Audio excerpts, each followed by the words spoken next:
Thank you for listening to this PodcastOne Sportsnet production, available on Apple Podcasts and PodcastOne. This episode of the Steve Austin Show is brought to you free in part today by our friends at TrueCar.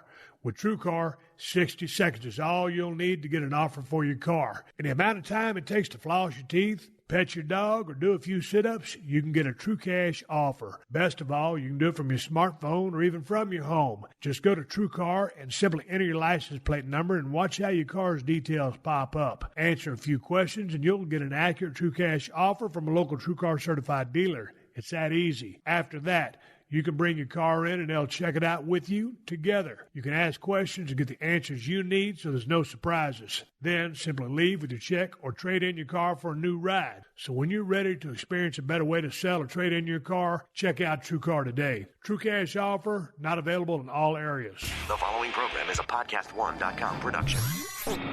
He started in a small town in Texas.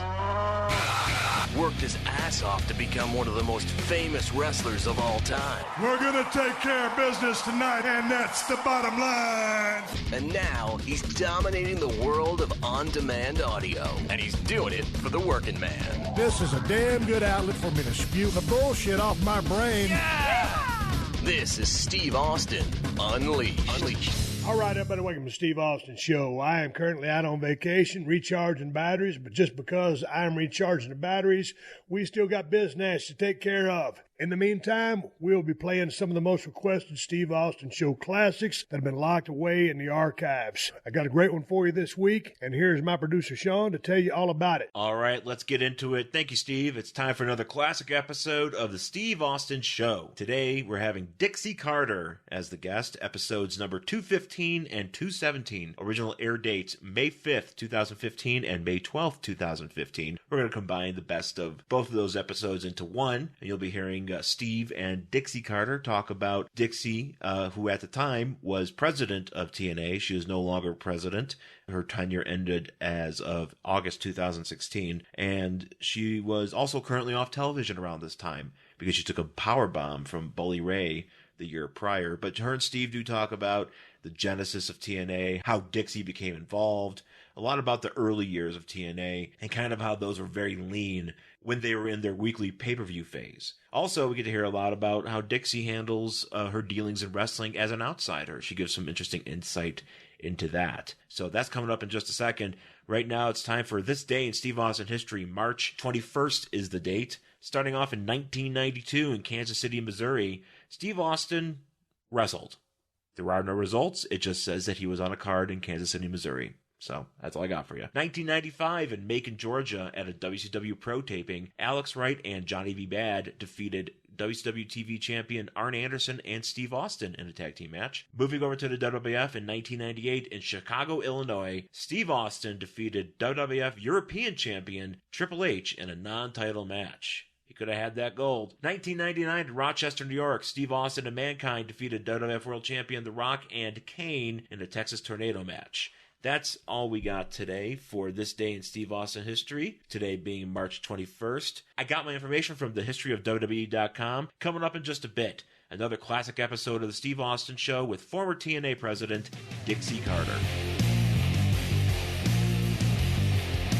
Guys can be terrible at taking care of their health. Whether it's a knee injury, bad back, or something worse, guys are usually more comfortable rubbing some dirt on it than seeing a doctor. Been guilty of it myself. The same is true for erectile dysfunction. Studies show 70% of guys who experience ED don't get treated for it. Thankfully, our friends at Roman are here to help with a simple, secure way to get checked out by a doctor and get treated for ED online. With Roman, there are no waiting rooms, awkward face-to-face conversations, or uncomfortable trips to the pharmacy. Roman lets you handle everything discreetly online. All you have to do is visit GetRoman.com/Austin and fill out a brief medical onboarding. Then just talk to a doctor and you'll get genuine medication delivered to your door in discreet, unmarked packaging. Again, just for listeners of the Steve Austin Show, go to GetRoman.com/Austin for a free online visit and find out what will work for you when it comes to overcoming ED. It's definitely worth your time. One more time, that's GetRoman.com/Austin for your free online medical visit. This is Steve Austin Unleashed. So, Were you a wrestling fan back as a kid? Well, I watched, some Saturday, I think it was KXTV on Channel 11. KTVT? KTVT, Yeah. which is what So you're watching World Class Championship Wrestling. when I was, younger with my brother.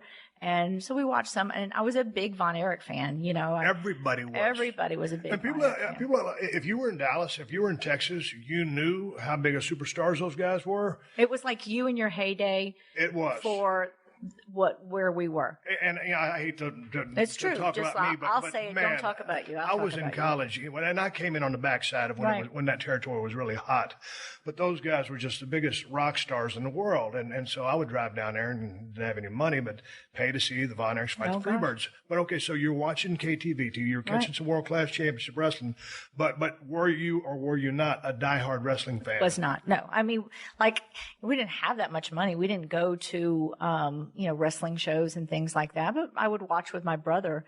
But what was your father doing at the time? Was this before he was energy? He was. Well, obviously it was because that was in what, 82? Yeah, he was it was before that actually. Because once I left and went off to college, even though there was Memphis wrestling, which was big, right? But I grew up with a father that was a tremendous entrepreneur. He knew he was not going to stop at anything. No, he would never take no for an answer. It didn't matter what happened. One door would be shut and he would open another door. He'd kick it down. It didn't matter. And so I think that's where I get my entrepreneurial spirit from him, because that's all I know. You get the same attitude? Oh, yeah, absolutely. It's all I know. So in growing up, I never realized we didn't have all of those things. It didn't matter. I just saw a dad that was out there, killing it, and until he truly did kill it and, have the success he does today. So you went down to Ole Miss, but then when you graduated, you came back to Dallas. I did. Because you said you didn't leave Dallas till you were 26. But going back to Ole Miss, you said you were you're very socially active within the confine with what was going on in college lifestyle. Sure. So you actually brought in a couple of wrestling cards to have on the college campus. I did. And it was some USWA stuff. I know Lawler came down for you. Ric Flair came down for you. So, and you know what my experience was, honestly? Yeah. So I booked it, and we sold a good amount of tickets. What was the motivation? Because you casually Because I knew it was watched. big. Because I there was a part of me that always loved wrestling, and I loved that, there was a lot of that Dallas wrestling scene that migrated to Memphis, right? Sure. And so, and Jerry Lawler had kind of touched on that. So I just, when I found the opportunity to do something, because I was responsible for booking all concerts and tour, anything big on campus. Right. I said, let's try wrestling. It had never been done, before. And I was so disappointed. What happened? Oh my God. I mean, they mailed it in. I sat there ringside, and it was just so fake, honestly. And it turned me off for the longest time. The guys phoned it in on the Yeah, card? they did. They really did. Well, how was the turnout? I mean, it was a pretty good turnout, Yeah. So we had success with it. Yeah. But I think everybody kind of felt it. I mean, that was a little bit of the vibe. Okay. And all, and I'm like, I just So was that first experience wasn't so it great? wasn't that great. Okay, It was a you're success. going to go on and do it again. It was a success. Okay. So it's a financial success, Gotcha. which is the most important thing, not how I feel. Right. I say, give me a show I hate, I don't care, as long as it's, huge in the ratings. Yeah, you want to love I it, just but want it's got to success. make money. It doesn't matter. All I care about is the success and the money. Correct. So, but it was a good financial success, but from a personal standpoint, it was disappointing. Okay, but you went on to bring it back and for a couple of more shows. Well, we did one more, and it was kind of the same thing, but we had success, and so it was, that was it. And then, did anything intrigue you about the business once you saw it up close and personal? Because you watched from afar, or not from afar, but from a television in Dallas, and all of a sudden you're watching it live and in person, and maybe some of the guys were phoning it in, but nonetheless you saw, and they were probably working in a 16, 18-foot ring, you saw it up close and personal. Did any of that grab you or resonate with you and say, man, this is maybe a lot cooler than I gave it credit for? Or did you have an understanding of how hard, even though the guys are phoning it in, how hard of work it actually is? I didn't get that night. Right. I'm just being honest, and I felt like I wouldn't let that happen. I remember thinking in my head, I brought it back because it was success. And the second time was much better because I had that conversation with them. Really? Now, tell me about this conversation. I don't even remember who it was with, but I remember saying, it's successful, but this is how I walked away from it. And I felt that vibe from other people. And if we're going to do this again, it's got to be better. And I remember saying, I grew up watching the Von Erichs. I grew up in Dallas. It was a big wrestling scene. You have a lot of these same people, but if it's going to be a disappointment, I'll spend my money elsewhere. Wow. That's great, though. And that's been, you got to call a spade, and you got to be very candid. But sometimes people are a little trepidatious in doing it, especially, and as we'll go on to talk about, being a female in a male-dominated industry, and you've had this conversation in so many interviews. And they're coming in for an easy paycheck. What are we, like 45 miles away? Right. We're going to go to Ole Miss. We're going to have a little fun. The pretty co-eds down there. We've heard about those Ole Miss girls. Yeah, kind of foam on in and go party. Absolutely. Okay, so you get out of Ole Miss, and then you move to Nashville. No, I moved back to Dallas. Back to Dallas. Yeah, and I was at that ad agency, Right. and then I was at the PR firm, and really focusing on. I did movie clients. I worked with Warner Brothers and TriStars, and It was like an agent. Well, we represented. They were our clients, so Right. we did. Like my first day was with Tom Hanks, Jackie Gleason on the movie Nothing in Common. And I had to take Tom Hanks around for 2 days and handle, at first I had to set up all the media, then I had to coordinate his schedule and be with him. And, it was great fun. We did huge movies, Top Gun, all of those. But was it anything that would go on to lend itself to being, successful in the business of professional wrestling? No, I think it's just great experience. I mean, when Right. you know how to market a movie, marketing's marketing. If you're Damn out there right. marketing, there were a lot of like pretty average movies that I had to market. Marketing Top Gun was one thing, Yeah. and, but marketing others, where we had to get a good opening weekend, was important. And so we'd have the junket, where people would come, media people, sometimes it'd be LA, sometimes New York, sometimes Dallas, Chicago. And when we hosted junkets, it was up to us to get enough media attention around it where you can turn something with maybe a little less than average into something spectacular, at least until enough people came. And then at the end of the day, it's the bottom line. Then I can't do anything from there. Right. Yeah. So why the move to Nashville? Don't tell me you met a guy. I did not meet a guy. No. Okay, what happened? Oh, God. Nashville's a great city. It is a great city. I loved country music. I was always just a huge country music fan, growing up in Dallas.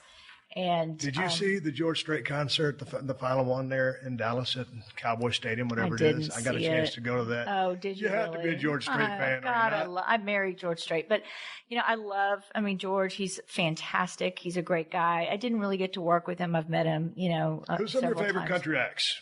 Don't go poppy on me. I'm talking country. No. Like, I'm a Haggard fan. There you go. I'm even a Bob Wills fan. I'm a huge George Strait fan. How about Conway Twitty? How about Keith Whitley? Love Conway. Oh, see, if Keith Whitley had the past, what would he be doing now? Oh, my Lord.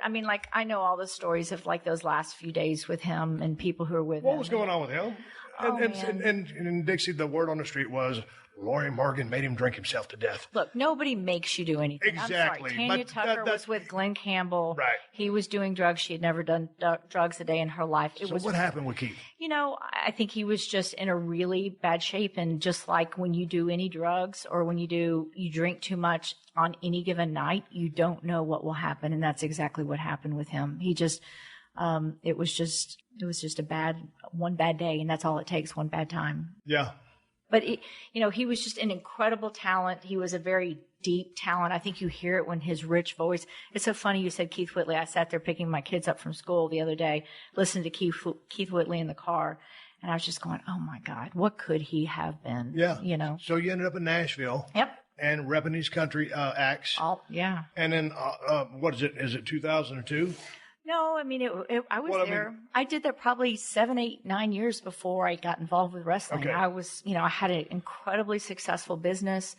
I represented most major record labels and most major, I had a handful of every band. I knew every talent, artist in the business. And it was during the heyday of country music. So you get out of the country music business, and what was your in with regards to jumping in business with TNA? Well, actually, I took a client meeting with Jeff Jarrett, who was looking for kind of a marketing / PR firm. And, I didn't even know if I wanted to take the meeting, honestly, because it was kind of out of my realm of music, but it did fit the sports stuff that I was doing. I remember having, profile. Yeah, I remember having, well, at that time, no, but the potential to be, And I remember having a conversation with my dad, just saying, it's big business. At least you always take the meeting. And so I took the meeting, and you're right about you know what? And, I was impressed. There was a bunch of tattooed guys around my conference room table, and, it was very different than most meetings that happened there, but I was intrigued, and I was impressed by their passion, and I knew I wanted to do it. And so I pitched the business. I was hired, and really from the very beginning, months before it even launched, I was, very, very involved in a lot of aspects of the company. But they came in for you for marketing help, but then they ran into a little bit of financial duress with HealthSouth deciding to pull out. A couple of weeks in, unfortunately. Now, why did HealthSouth decide to pull out? Well, I mean, it's complicated, but Richard Scrushy, who was the head of HealthSouth at the time, he was a huge wrestling fan. He was also a huge country music fan, which not a lot of people know. He was, paying for his own albums on certain record labels, and at every country event that I had been to for a year. So I was very familiar with him. And he ran into some securities problems, and called Jeff and said, "Look, we've had some issues. I'm not going to be able to continue on as your investor." And we're only 6 weeks in, and he's already come in. He's already come in and saved the company once, and now we're 6 weeks in past that. So I mean, we're talking like a company that's only 2 months in. And he said, "So I can't fund next week's show." And we were a weekly pay-per-view at that time. And by the way, I'm not paying for last night. Whoa. What's that? And he said, "And I'm not paying for last night." Oh, so wow. it was like a total Double kick whammy. in the gut, Yeah. And we have to put on a show and be able to fund it a week later. So we got a week grace period. And I'll never forget, Jeff came in and said, I'm in a situation, and I'm out talking to people. I'm going to try to raise some money. And I said, "How much do you need?" And he's like, "Well, what are you talking about? Do you know somebody?" And I said, "Well, maybe, potentially." And by this time, honestly, I was such a believer. I was such a believer, and felt so strongly about the people that I had met and their work ethic. Work ethic is so important to me, and there's a lot of very successful, famous people that you and I both know, that it's just, I think wrestlers are some of the hardest working people in the business, in the entertainment business today. And so, I took it to my family's company, totally non-strategic investment, totally. And within like 4 or 5 days, we had funding. And, we promised that it would kind of only be at this level. And, a couple months in, it was double that. And then it was more than that. And, it became more and more involved over those first few years. It got a little out of control. But, we survived. And out of control how? Spending and versus, investment versus money coming in. Right. It's all about economics, Right. And so I think at some point I was, put in as president, and, when you don't have any strength, when you're doing business deals, if you're stone cold Steve Austin and you're out there doing a contract, you've got some leverage.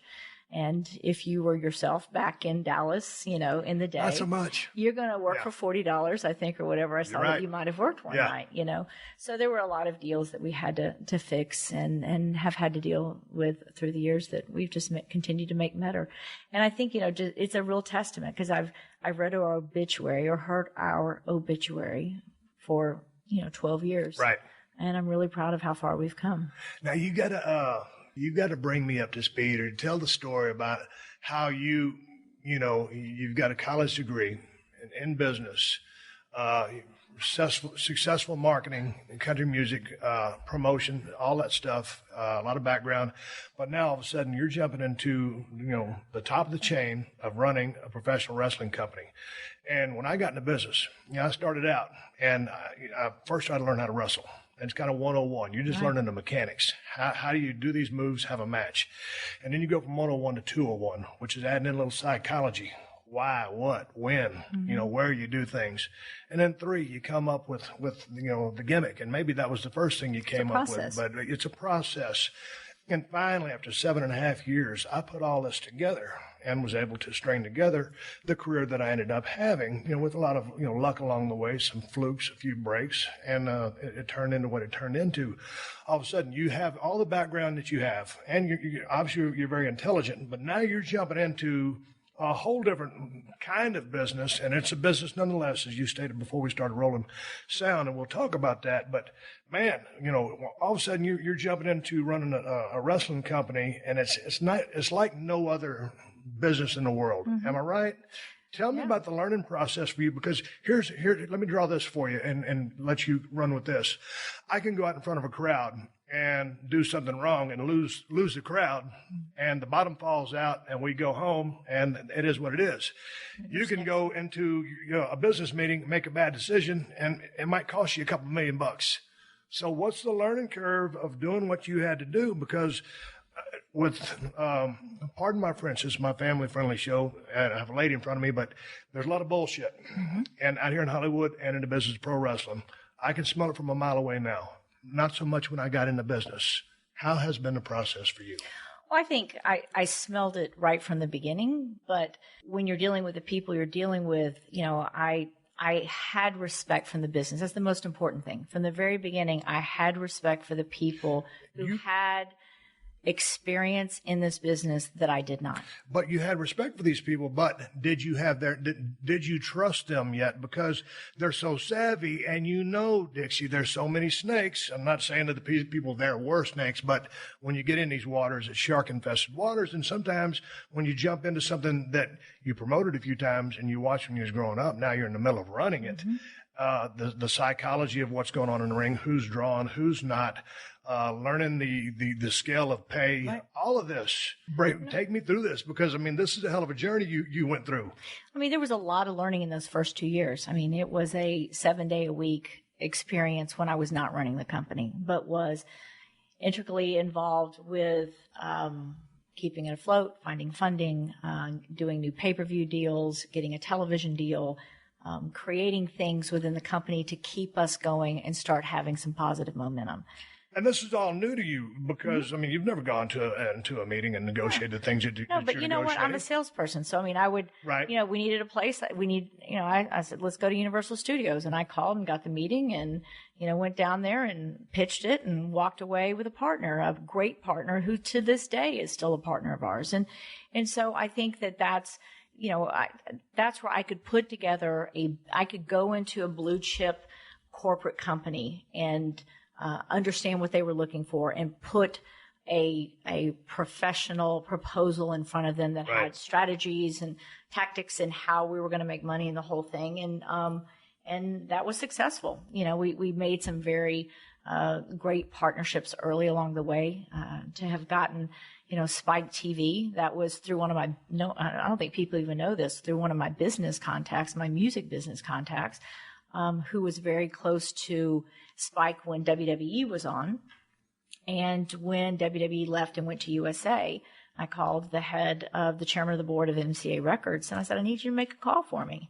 And he made me a call. He got me, I would call a courtesy meeting, and we blew him away. Spike had no intention of getting back in the wrestling business. But it just took that in that I had from somebody very, very senior to probably Kevin Kay's boss, to get right. the meeting. And so those are the kind of things that, I brought to the table. And I looked at it from a business. I was not going to go in there and tell you how to do a figure four or clothesline or who's going to win, who's going to go over, who's a heel, baby right. face, what the storyline is. I felt like that's where I had to have trust in certain people. And I've learned a lot through the years on what level of trust to give certain people. Right. But at the time, that's the case, Did you get, I don't want to say taken advantage of, but let's see, who had the book when you came in? I would say Jerry and Jeff together. Okay, Jerry and Jeff were booking booking for a while. Yeah. Did Cornette came in for a while, didn't he? No, later on. Very, very later on, and I don't think he ever booked. Russo came in and did some booking. Yeah, on and off. On and off. Times. Who else? Dusty Rhodes. Dusty booked. Yeah, love Dusty. Eric Bischoff. Bischoff came in. Yeah, those Bruce Pritchard was involved on some level. I got to tell you, I love all those guys are great. I don't have a relationship with Jim Cornette like I do the other guys. Right. But they're all great guys, and everybody thinks they have the silver bullet. Everybody thinks that they know the way. And most of these people, it's recreating what success was to them many years ago. Well, it's almost like, there's really not a movie being made anymore that's truly original. It's all recreating the same formula.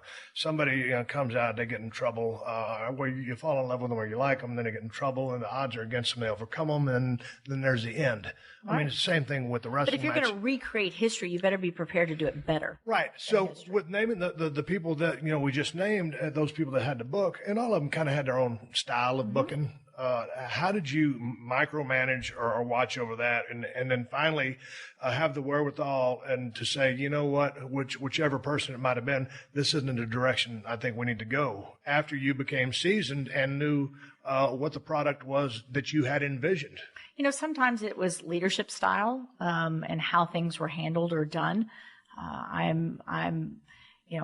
hear a lot about the wrestling business and how, people were treated. I think a lot of my wrestlers at first didn't know what to make of me. Like, oh, she can't be that way. She can't be nice. Look, I'm a genuine, I love people, and, but I'm also a good business person. And that doesn't mean you have to be a screaming bitch, to try to, or an asshole to do stuff. But was that establishing your credibility within the crew? I didn't feel like I ever had to do that, honestly. You felt like you always had. All I had to do was say, I'm sorry, right. Goodbye. Yeah. So I didn't, there's very few times, and, maybe a handful, that I've ever had to do that or slam my fist down on the table, because ultimately I had the choice and I made it. Right. But, I was always told from the very beginning, man, if we could just recreate the Monday Night Wars and go to Monday, if we could just go live, if we could just do blah, blah, blah, blah, blah, blah, blah.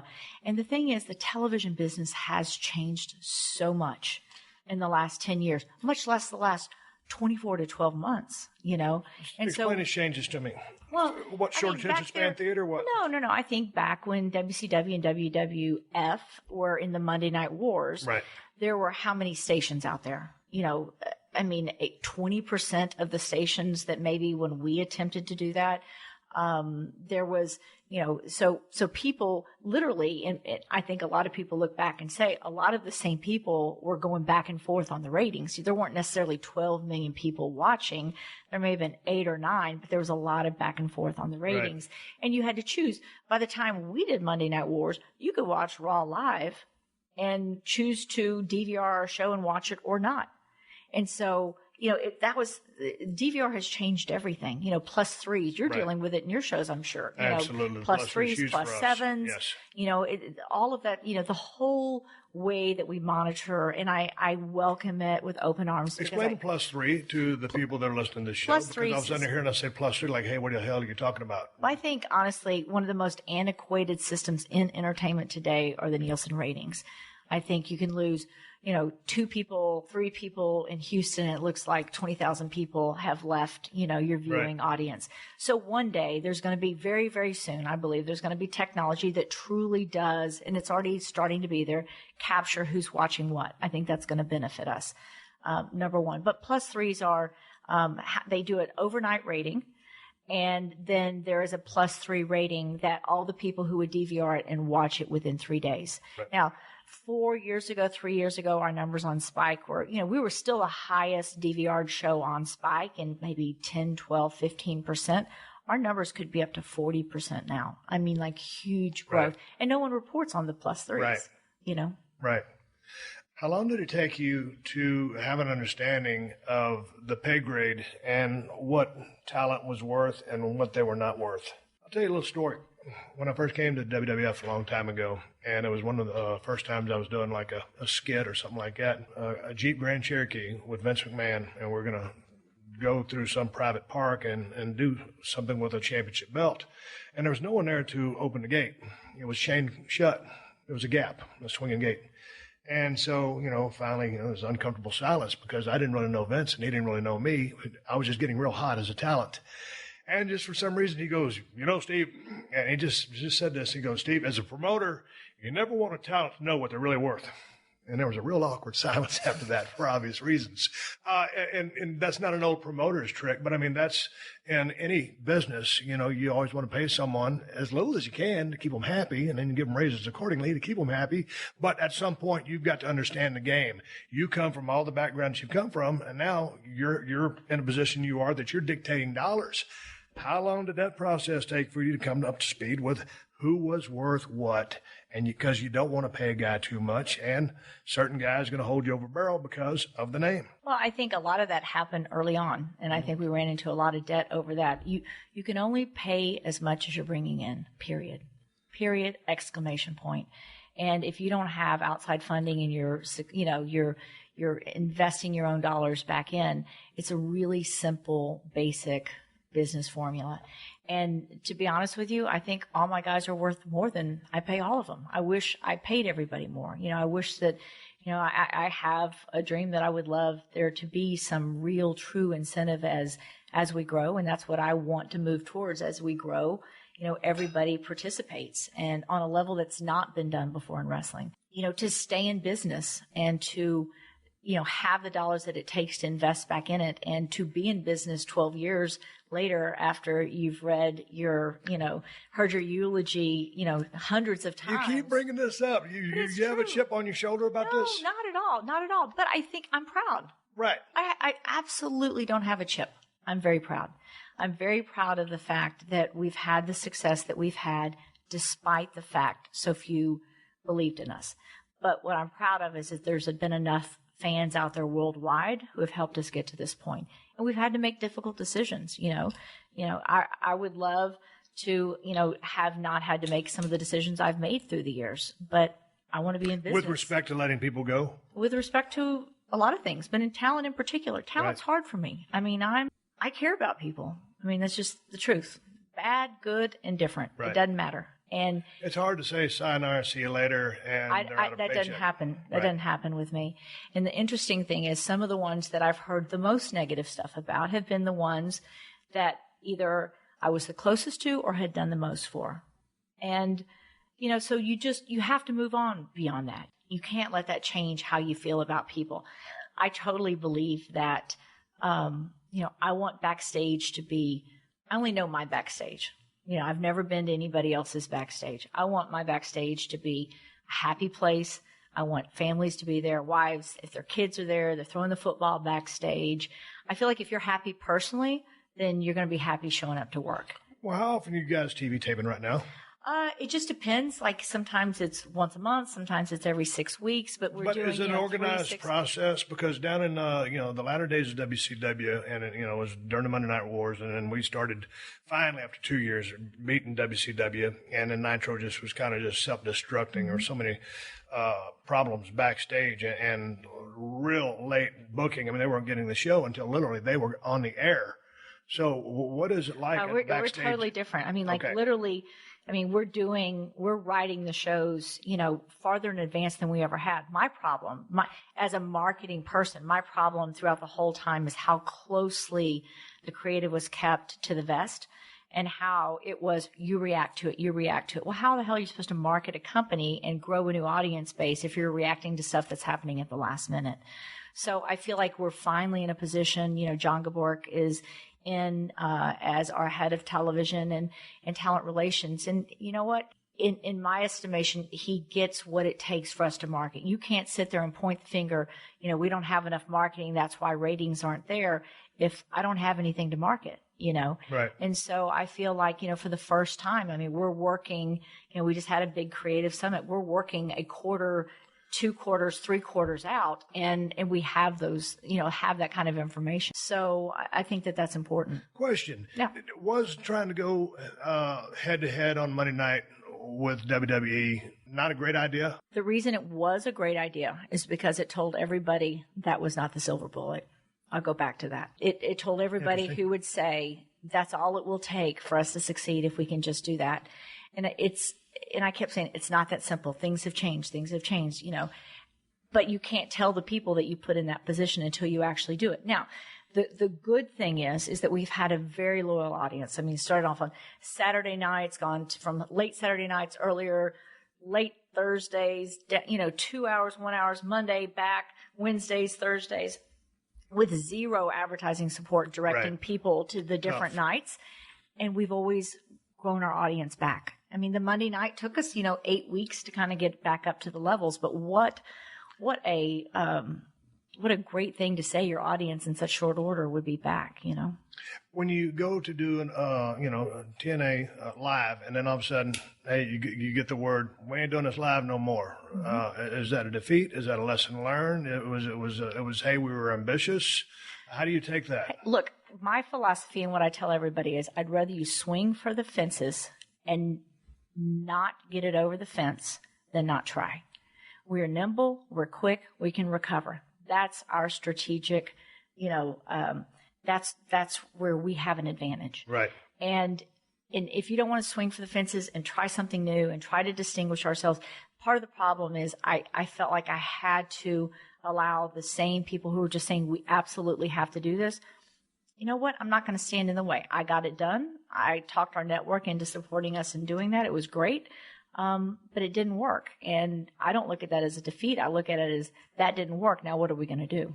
Interesting. Alexa isn't the only one with breaking news. Make sure to hang around at the end of this podcast for the latest breaking headlines on the AP News Minute.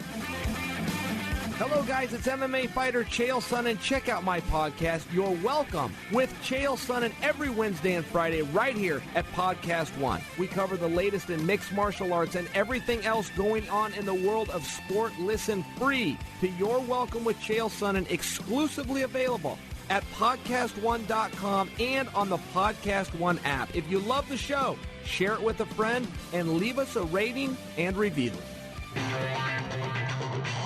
This is Steve Austin Unleashed. Hey, let's go back into the world of pro wrestling. Y'all went from Spike to Destination America about, how many months ago was that? 3, 4? 3 months ago. Okay, leaving Spike, was it lack of numbers? Was it them wanting to go more MMA with Bellator? Did they not want pro wrestling on their program anymore? Can you speak to why the departure happened?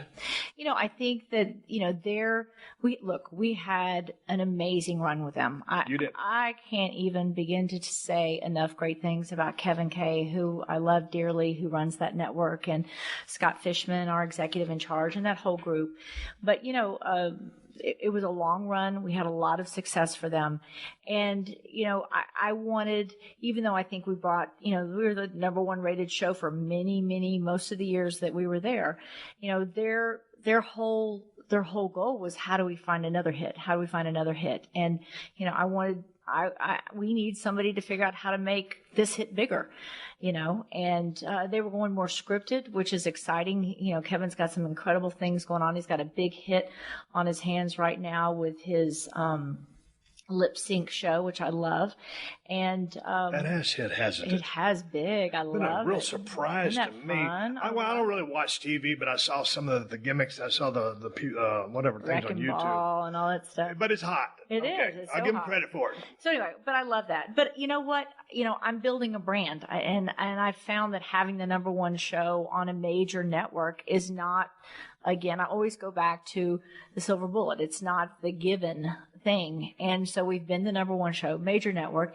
And, it was just time for us to try something different. And Discovery has been a great partner in a very short period of time.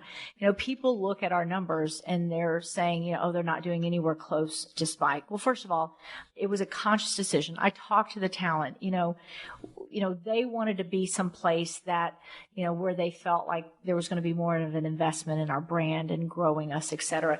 And we all agreed that taking sometimes a step back to take a step forward is important. And, Destination America is one of the top 5 fastest growing cable networks on TV. We felt like if we could go in there and be a hit for them, which we are, that, we could grow together.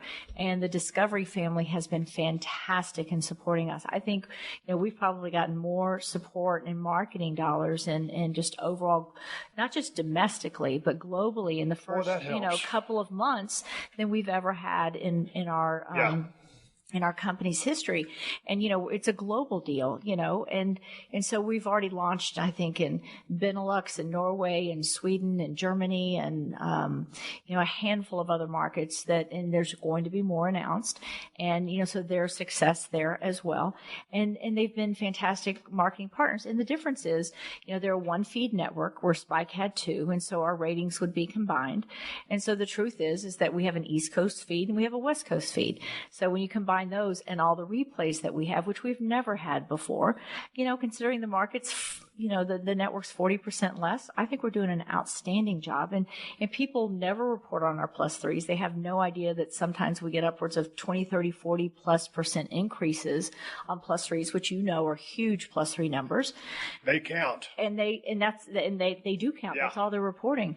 So you know what? We're really happy. These days. Absolutely. So we're really happy, and it's a growth process. But we knew that going there, we want to grow that network. We want that network to become a household name, and that's part of our job. So in landing with Discovery America, do they say to you, okay, we've watched your product on Spike, it's a little edgy, we'd like you to trim it back in this regard? Did they put any parameters on you creatively, or any restrictions, or they said, hey, you guys, we like you're barking up the right tree, just do whatever you want. If you're pushing the envelope a little too hard, too fast, then we'll let you know. Are they letting y'all go out on a limb? Yeah, it's absolutely. They have been great. Mark Etkine, I have to give it, the general manager of the network. He saw the vision, he came after it, and he got it. And, he knew the power of wrestling. He knew what could happen to his network. And it's not just about what we do on that show. It's like, can we bring other eyeballs to the other shows that we have? How can we cross promote? What can we do internationally? We're going to talk about Billy Corgan in a minute. Just the whole, the affiliate relations help that we can give them, the publicity help that we can give the network. It's a relationship, and he saw it, he got it. And, we've only begun to, I think, scratch the surface of where this can go. But you said taking a step back, just taking a step forward. But given the scope of what Destination America offers, ultimately, I think it's a perceived setback because they have 40 million. But globally, it's going to be bigger. Well, not just globally, but I feel like even domestically, the support that we've gotten from a branding standpoint, that is dollars that, that it's hard to find. That breaks through the clutter of everything else. And it's absolutely critical in making us more of a household name. Right. And I feel like in 4 months, we've made more noise than we have in a very, very long time. And when you add all of the replays in, when you add all of, the support that they're giving us, all of the advertising they're giving us, the fact that we may be in 40 million fewer homes, to me, it's mitigated by the fact that we have all of these positives. But when people look at it, they're looking at that single East Coast feed to the dual feed on Spike. And the fact that those were older numbers versus now numbers that are, overnight ratings are a little less than they were. There's not a show that's not going down. It's the plus threes, and if you can get them back. But you talked about making noise, and we want to get to Billy Corgan because that was some big noise, big news. Let's call it that.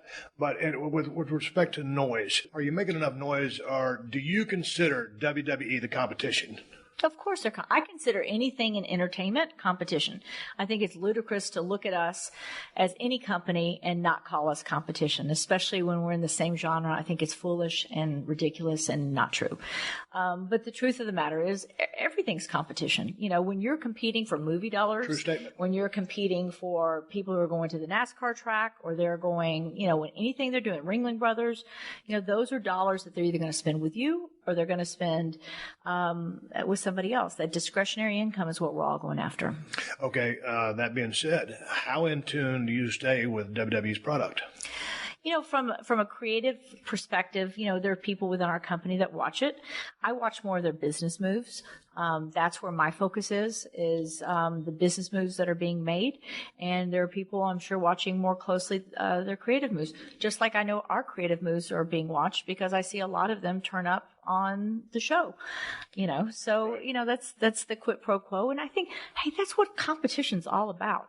I think it would be a boring life just to go along and not have any competition and not have to try to be better. There's a reason that there's a Lowe's across the street from every every Home Depot, I say, and it makes you better. And God, who's winning in all this, Steve? The fans. Well, yeah, you're preaching to the choir here, man, because I love competition. Back in the Monday Night Wars, I mean, the people who were reaping the benefits were the fans because they were getting everything but the kitchen sink thrown at them every single Monday night. And it brought out the best in us. It brought out the best in the book. And from the top down, from the guys in the ring to the guys trying to run the show to Vince's creative juices, when that's his strong point, and obviously all the business side as well. But, yeah, I consider you guys competition, and I like that because I like pro wrestling, and I got WWE blood running in my veins. But I want you guys to thrive and kick as much ass as possible. Right. Because it's jobs. First of all, it's an industry that I love. Absolutely. But it's jobs for the guys and girls that are going down the same road that I have that want to make a living inside a squared circle. We make each other better. Exactly. And the thing is there's parts of the world where not only are we competition, that we're maybe even, starting to edge out in certain places. So, that's, the international part of our business has been really, really strong and growing faster than, maybe the domestic part of our business. But it's all business and it's all revenue. And we're in over 120 countries worldwide. And, we've been kind of at that number for the last couple of years, but it's the quality of the countries we're going into. It's the kind of deals that we're getting, like historic deals. It's the deals where they're asking us to create unique programming for them. Because again, we have our 1-2 hour impact show internationally. We have Explosion, we have Greatest Matches, and a few things that are being shown on Destination America. But we have a lot more programming, and it's easier to compete when you have multiple hours versus just 2 hours versus a behemoth 12. But that being said, I mean, at least you can focus on those 2 hours and put all your attention on it. I want to ask you, and this is right out in the whole left field, the six-sided ring. Mm-hmm. I believe y'all started with the six-sided ring, went to the squared circle, back to the six. 4-6-4-6. 4-6-4-6. Yeah. What dictated this change, and how do you feel about that? Because currently y'all live with the six-sided ring. You love it? Don't like it? It's unique? It's different? But we started off as 4-sided. Right. And then I think we went to 6-sided, truly more as a marketing gimmick than anything. Right. Just to be different, and you have to be different. When you're flipping through channels and you see, when you have a competitor that's on multiple networks and, a ton of hours, you've got to make yourself stand out. And so we went to the 6 sides, and then, there was a regime that came in, didn't like it. We went back to the 4. And now, what was that regime? You're talking about the Hogan and Sting regime? No, Eric was not a fan. Eric and probably Hulk, and Hulk's a traditionalist, and so, and myself as well. I feel a little awkward in the six-sided ring. I mean, look, I totally get it, and again, like I said, 6-4, I don't care. Gotcha. But what happened was earlier, several months ago, I opened it up to the fans. I was tired of hearing, what happened to the six-sided ring, and I thought if I put it up to you and you make a vote, then I'm willing to listen to it. Right. And almost 89% of the fans said go back to the six-sided ring. I think they're looking for the excitement factor. Well, whatever it is, what am I supposed to do? Say, sorry.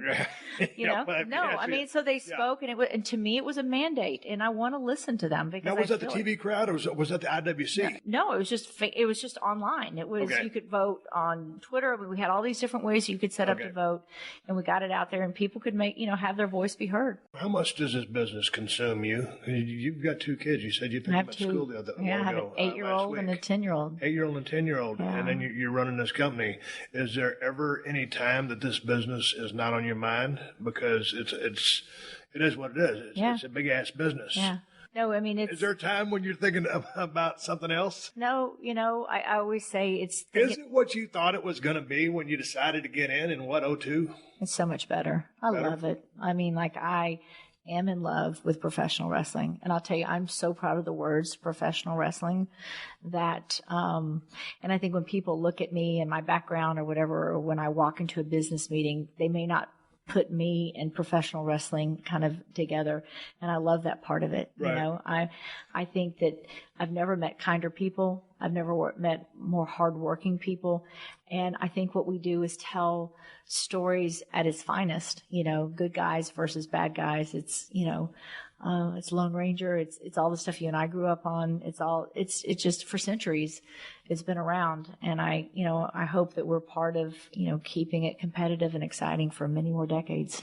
Okay. You said many more decades. My question was for you, where do you see TNA, Impact Wrestling? Because it's Impact Wrestling by Total Nonstop Action, right? Yeah, it's Impact Wrestling is our core show. That would be our Raw. Okay, so where do you see your company in 5 years? Well, I'm working on trying to make some major moves. I mean, we've made some, moves here and there. We're working on some emerging territories that could be really big for us. I'm working on some partnerships that could be really exciting and different than anything that's happened in the past. Not a lot I can talk about here, right. But I'd love to come back and talk to you about those when those happen. Before you end up riding off into the sunset, as I always like to say here in Beverly Hills 90210, and you've got to make your meeting, and I got to jump in traffic. Man, it's a pain in the ass. I got to ask you about the Bully Ray and the table bump. Yeah. I watched it about 5 times last night. Ended up, I think I saw your medical report. I think you broke the L3, L4. I broke both I broke 2 transverse process on L3. I broke 3. Got put through a table. It didn't feel so great. No. Hairline fracture on a rib? Yes. So now you described the experience as I read it as very surreal. Mm-hmm. I want you to break it down for me in some words. Not surreal. What were you thinking? Painful. And Bully Ray, to his credit, he took about as good a care of you as he could have. I mean, that was like a textbook landing. But when you have that much force, he's a lot of force. When you have 300 pounds plus 120 coming down, see what I did there? Yeah. It scored some points. Anyway, it was 18 feet in the air. Yeah, it's a big ass bump. Yeah, it was. You look nervous going up, as well you should have. But I think I was supposed to be nervous going up. If I hadn't been, then I would have been stupid, foolish, and not playing the role. You know, and so it's not something you practice for.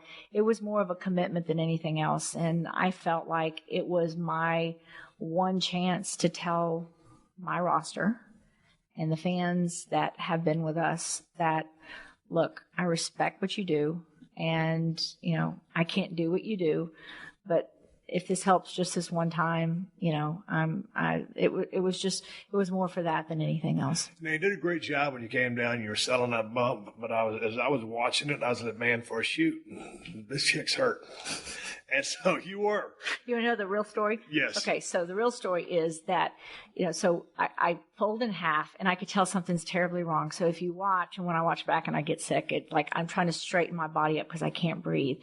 And Bully rolls me over, right? And so they're all jumping on the mat, and the whole roster's around us making these noise. The mat's moving, the place is rocking, and they're all singing "Ding Dong, the Witch is Dead." And I'm going, holy shit, I am really hurt, And I'm like, I'm not laughing at you. I know, I'm laughing. I'm going like, who's going to check on me, right? Yeah. And so finally, the ref comes up and goes, "Dixie, are you okay? Dixie, are you hurt? Dixie, are you hurt? Dixie, are you hurt? Dixie, are you hurt?" And I let this go on for about 20 seconds. "Dixie, squeeze my hand if you're hurt, squeeze my hand." I let it go on. "Shit, Dixie." And I took my nail and I dug it so deep in whoever it was, his palm, and they're like, "Oh, thank God." And I'm like, I hope all of you are sweating big time back there in the TV truck wondering about me. How long was it before you could get your breath back?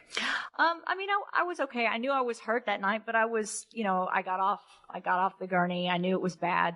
I didn't know how bad it was, honestly. There was a doctor there, and he's like, everybody's like, just ice yourself, get in the hot shower. The worst thing I did, I'm never by myself. I was by myself. Usually I thought my husband would have been there. there, and he was not there that night, still bone of contention. And, but I slept that night in the room with my phone charging across. I couldn't reach the phone next to my bed, and my iPad had fallen down by my feet. Jeez. And I woke up the next morning, I couldn't move. Right. And I couldn't get up. And it took me like 20 minutes to get up. And I thought, if I can just the boys said, get in the hot shower, I get in the hot shower the next morning. And I got in the hot shower and I almost passed out. So I got out of the hot shower and then called my security guy, and he came in and pretty much dressed me. Right. And I was like, okay, this is something you've never had happen before. And he's like, you got to go to the hospital. I said, I need to go home. No, you got to go to the hospital. I said, I'm going home. No, you're not. So I said, get my ass to the airport. So I went to the airport, and, they wheeled me in, and I'm by myself the whole time. And I flew home, and Eddie George was with me. Go run back? Yeah. In first class. And I had already gotten a copy of what had happened. And he's like, and I had a big old ice pack on my back, and I couldn't even get off the plane. Yeah. Like, Eddie had to literally lift me off the plane, put me in a wheelchair. And I went straight to the, ER, and, it made for a great story. I mean, when he came in and he said, look, you broke your back. There's a reason that you're in so much pain. Right. I was like, okay, cool. Good story. I got put through a table in New Jersey, Meadowlands Arena, the same place got dumped on my head by Booker T. And it wasn't his fault. Just took a bad bump on the table into a chair. Broke through the transverse process in my lower back. Well, here's the deal. I mean, it was an excruciating pain. I was damn near about to cry, but I'm Stone Cold Steve Austin, so I can't cry, right? You can't and cry. there's 20,000 people watching, and it's on pay-per-view. We go to the back, and I tell him, look, man, I don't know what's happening, but something's wrong. Right. Something's very, very wrong. Yeah. It turns out that I go to the x-ray, and because I'm a little thick in the midsection, that's my genetic structure, they didn't pick up any broken bones. I said, I'm telling you guys, something is wrong. So by the time I got back to San Antonio and they turned the x-ray machine on high and put the voltage to it, I said, oh, there's the problem. You got by the way. Oh, by the way, you got 3 broke transverse processors, but there's ones that stick out and they just folded flat. Yeah. And he said, the bad news is you got 3 broke bones in your back, but the good news is, and probably the same with you, is they don't fix them. They just let them heal up in the position that they're in. Yeah. So it's the same thing. It's, when Cam, they say it's associated with usually very high impact car accidents because it's blunt force trauma. And, Cam Newton, when he was in that, his truck was in that accident, he broke his 2 transverse processes. Tony Romo, the same thing. Right. So it's usually associated with something that high impact. High impact. They're hard to break. With, I like TNA that. Wrestling, to see. Yeah. You're good. I'm going to wrap this thing up just only because you got to go to a meeting. We get to keep talking forever. And if you want to come back whenever you can talk, whenever you get these things going, let me know. I'd love to. You got to come to the ranch. Well, you got to give me an invite. If you invite me, I'll come. It'd be fun. Okay. All right, I'm talking to Dixie Carter, TNA Wrestling, the president of TNA Wrestling. She's come through Los Angeles for some business meetings. She stopped by the studio here in Beverly Hills. I never come to the studio because I like to work out of my house. I thought this would be the most professional way to accomplish this task, and it was just a great conversation last week and this week, and it's good to finally meet you. And I'll see you down at the ranch. Thank you so much. I enjoyed it. Until the next one. Thanks. Let's give a shout out to Geico for supporting the Steve Austin Show. Go to geico.com, and in 15 minutes, you could be saving 15% or more on car insurance. That's right. Save hundreds of dollars on car insurance at geico.com. Extra money in your pocket? It may just be the most rewarding thing you do today. All right, I'm giving Sean a go-home cue, so let's wrap it up for this week. Make sure you check out PodcastOne.com and subscribe to The Steve Austin Show so you don't miss any of these classic episodes. Before I ride off in the sunset, I do want to throw out a couple of plugs. I still got a beer. It's the Badass Broken Skull IPA, the finest IPA in the United States of America, and that's the bottom line. Made by El Segundo Brewing Company. You can find Broken Skull IPA at Whole Foods and Total Wines if you live in Cali. If you ain't in Cali, you're probably SOL. And if you're looking to get a badass pocket knife, I got 2 for you. Cold Steel Broken Skull Knife, Cold Steel Working Man Knife. Get them at my Amazon store. Amazon.com/shop/Steve Austin, or go to the Cold Steel Knives website and check out all their badass knives. Also, one more big shout out to all my sponsors to make this show possible. That's how I'm able to bring this show to you free twice a week. Please support them because they support us. For more info, check out the podcast description to this episode for details. Folks, I am on social media, Twitter and Instagram, at Steve Austin BSR. Folks, I'll be back soon, but until then, my name is Steve Austin, and I will catch your ass down the road. Download new episodes of Steve Austin Unleashed every Thursday at PodcastOne.com. That's PodcastOne.com.